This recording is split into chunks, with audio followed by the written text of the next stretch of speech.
The central obligation in the Refugees Convention is not to return a refugee in any way at all to a place where their life or freedom might be threatened on account of race, religion, nationality, etc. Sending them back to Indonesia may involve returning them to a place of persecution indirectly, because Indonesia won't offer them protection, it hasn't signed the convention, and it can send them back to the country they came from. So that's indirect return.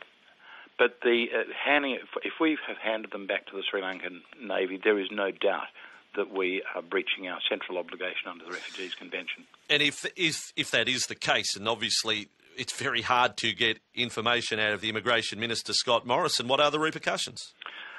Well, unfortunately, international human rights conventions aren't easily enforceable, although you may remember that back in the early 70s, there were protests about the Springboks rugby team coming out from South Africa, and there were boycotts of the games and some trade sanctions. That's the sort of thing, that's the sort of way in which the international community can express its disapproval of a country's conduct.